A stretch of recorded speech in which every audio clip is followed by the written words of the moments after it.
Tapos mayroon pang tama dito kabayan ha. Ayan ha. Tama yan. Tapos ito rin, pasok yan dito.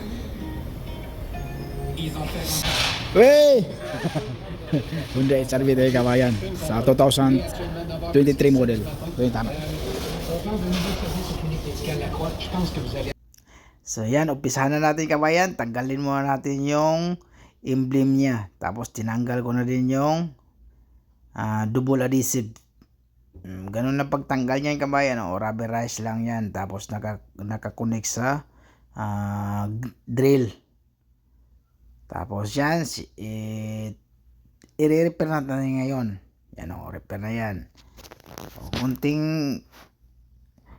konting sikwat-sikwat lang yan sa kawayan. Yan Tapos sabay palo-palo din. Kasi hindi naman tayo gumagawa ng pin kuan dito yung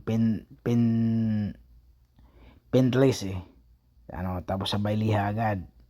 Tapos pagkatapos yung liha-liha agad natin yan, masilya na tayo agad yan. So ganun lang kasimple, mabilisan na trabaho.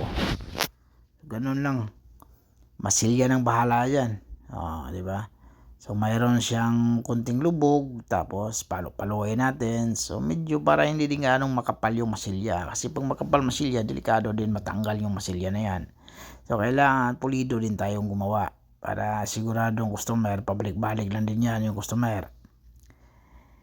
Yan sabay palo-palo pa. Pagliha ulit, tapos medyo may nakita tayong lubog, so ilabas natin. Tapos pag may bukol, ipasok natin yan. Tapos tingin natin okay na, lagyan natin ng masilya agad. Pag mga 5 minutes na yan, tuyo na yung masilya dito. Mabilis tuyo yung masilya dito. Lihain agad ng 80. Pagkatapos ng 80, pahiran ulit ng masilya. Para pagkatapos ng bahid ng masilya, matuyo na yun agad. Lihain natin ng 120 na. So, pagkatapos ng 120, final na yun. Hindi na masin yung liliha. So imano-mano natin yan para doon tayo kukuha ng magandang hubog niya. Tapos pag mano-mano na, okay na yon. So 120 pa rin tayo sa mano-mano na masilya. Tapos pagkatapos nyon, mano-mano na liha. Pagkatapos 180, 320 na mano-mano pa din. Tapos pagkatapos ng 320 mamano, medyo okay na. Okay na yon. So imasin natin ng 320. Mas maganda kasi yung machine kabayan para pagpa-primer hindi kita yung medyo iba kasing gaspang ng manual yung pag mano-mano yung pagliha, iba yung gaspang niya kaysa machine yung gamitin natin. Tapos pagkatapos yung machine nga yung 320 natin, tapos primer na siya.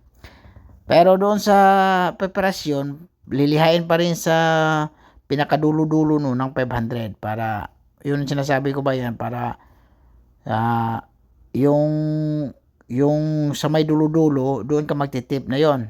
Pero 500 na yun siya. Bali yung i-primer mo, yung doon pa rin sa hangganan ng 320 lang. Huwag mo nang iabot doon sa nilabas mo pagliha.